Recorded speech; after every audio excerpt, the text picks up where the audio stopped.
Hello and welcome back to Global Value. In today's video, we're going to be performing a fundamental stock analysis of Merck and Co. Inc., ticker symbol MRK. Merck is a pharmaceutical company that pays out a high dividend yield. They're also a former Berkshire Hathaway holding. Berkshire Hathaway, toward the end of last year and the beginning of this year, has fully gotten rid of its Merck position. They've also sold out of the spinoff that Merck did last year in June of 2021 called Organon, which was focused on women's health and biosimilars. At the time of recording this video, Merck is trading for just over $93 per share. They've done quite well in 2022 so far, despite the overall market being down. They're up 21.5%. Going back over the past year, they're up 23%. Going back 5 years, they've returned about 6.5% compounded annually. Going back 10 years, that's about 8% compounded annually. And going back to 2005, over the past 17 years, they've returned about 6% compounded annually. So this is kind of a slow growing, but a steady business overall. Not shooting the lights out, but pretty dependable.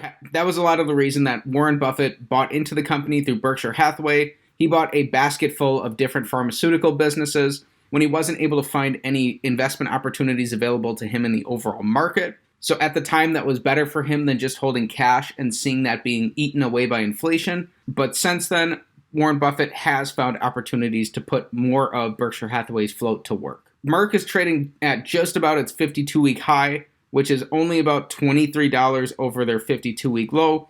Merck is a very large business. They have a $235.5 billion market cap.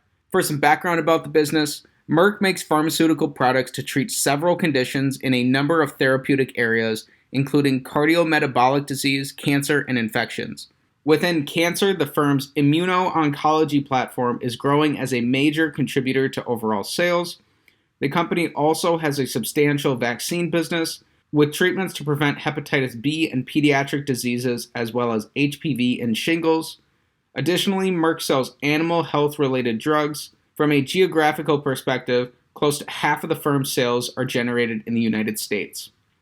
The company also has a number of different collaborations with other biopharmaceutical companies. Merck and Co. was founded in 1891 and is headquartered in Kenilworth, New Jersey. So with that background, let's get right into our fundamental analysis. We'll be performing a modified version of the 8-pillar analysis originally popularized by Everything Money, taking a look at 8 different key metrics to come to a beginning and holistic fundamental understanding of Merck based on its financials. So let's get right into it. Starting off with pillar number 1, we want Merck's average 5-year PE to be below 22.5. So currently they're trading at a 17 times earnings multiple. Over these last 5 years, they've averaged about a 40 times multiple, and the lowest they've ever gotten down to is about 15.5. So that's going to be an X to start off on pillar number 1. Next up, pillar number 2, we want their average 5-year return on capital to be above 9%. Over the long run, a stock is going to return approximately what its underlying business returns. This return on capital are going to be those business returns. Merck does a good job here, even with some of their vaccine business being affected by the pandemic, believe it or not, especially with their HPV vaccines. Over this time period, Merck has averaged an 18% return on capital. So that's double the metric we were looking for, and that's our first check on pillar number 2. Pillar number 3, we're looking for 5-year revenue growth. This one's going to be a check. Merck has grown revenues from $40 billion in 2017 to just under $49 billion in 2021. Pillar number 4, we're looking for 5-year net income growth. Again, this one's going to be a check. 2017 looks like it was an unusual year in that they have a pretty low net income compared to these other 4 years. They had $2.4 billion of net income in 2017. And they ended 2021 with $13 billion of net income. So that's going to be another check there on pillar number 4. Pillar number 5, we're looking for decreasing shares outstanding. When you purchase a share of stock, what you're really buying is a fractional ownership percentage in that underlying business. When a company is buying back shares, they're increasing your ownership percentage of the business and ultimately increasing the percentage of profits that you're going to be entitled to. Over this time period, Merck has bought back about 200 million shares. So they've reduced their shares outstanding from 2.7 billion in 2017 down to about 2.5 billion in 2021. We like to see that a lot better than shareholder dilution, so that's a good sign here, and that's another check on pillar number 5. So far, we're 4 for 5. Next up, pillar number 6, we're looking for 5-year free cash flow growth.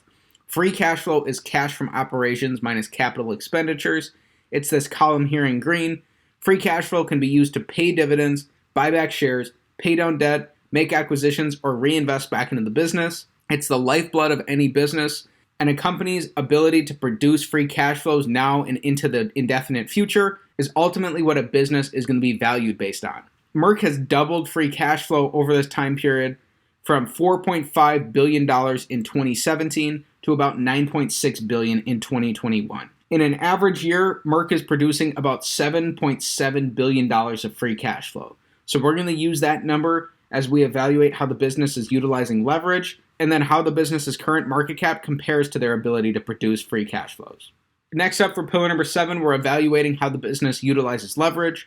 We want Merck's net debt, which is their long and short-term liabilities minus cash and short-term cash equivalents, to be below their average 5-year free cash flow multiplied by 5. So at the end of 2021, Merck had $26.5 billion of net debt, which means that after subtracting all of their cash, these were the liabilities they were left over. And we want this number to be below their average 5-year free cash flow multiplied by 5. So when we multiply $7.7 billion times 5, that comes out to $38.5 billion. So this pillar is going to be a check. Based on Merck's ability to generate cash flows in an average year, they have more than enough to pay off all of this existing debt. So the business is utilizing an amount of leverage that we're comfortable with here. So far, we have 6 checks on 7 pillars. Let's see what's in store for us in pillar number 8. So the big pillar of them all, pillar number 8, we want Merck's market cap to be below their average 5-year free cash flow multiplied by 20. So Merck currently has a market cap of $235.5 billion. When we multiply their average 5-year free cash flow of $7.7 billion times 20, that only brings us to $154 billion. So this is a starting point of what would be a reasonable valuation to pay for the business on that 20 times free cash flow multiple. But even at 20 times free cash flow, this one's still going to be an X. It looks like relative to Merck's abilities to produce free cash flows that the business is expensive right now. So in summary, Merck checks the box on 6 out of 8 pillars. The business has strong returns on capital. They're growing, they're buying back shares, and they're not utilizing too much leverage. However, Merck is off on our valuation metrics. This type of analysis is a holistic starting point. It's not financial advice, and it's not recommendation one way or the other about what to do with this business. Ultimately, at the end of the day, as an investor, you need to come to your own conclusions about a business and truly dive in deeper to understand the ins and outs of a business before making an investment decision. Lastly, as mentioned, Merck is known as a dividend stock. So we're going to be looking at Merck's dividend profile. Investors make mistakes all the time by blindly chasing dividend yield and not stopping to consider whether that dividend is fully healthy and supported by the business's free cash flows, and stopping to consider if a dividend is likely to continue growing into the future. So in 2 of these 5 years, in 2017 and in 2020, Merck paid out more dividends than they were able to bring in cash flows. So that's not a good sign here. While these dividend payments weren't crazily above their cash flows, even in these other years, Merck is paying out a high percentage of their cash flows as dividends. Even though this dividend has grown in all 5 years, it has not been supported by their free cash flows in all 5 years. To better understand if Merck is going to be a healthy dividend payer now and into the future, it's really worth your while to dig in and try to understand the cash flows of Merck as a business in more depth. Also, if you're interested in Merck, you might be interested in their spin-off, Organon, which was spun out of the business last June. Organon has a dividend yield of above 3%. Both it and Merck are high dividend payers. That's it for today's fundamental stock analysis of Merck and Co. Inc., ticker symbol MRK. If you enjoyed the video, please be sure to like the video, subscribe to the channel for more stock analysis videos, and comment down below what business you want me to take a look at next time. Thanks for learning about Merck with me, and have a great day.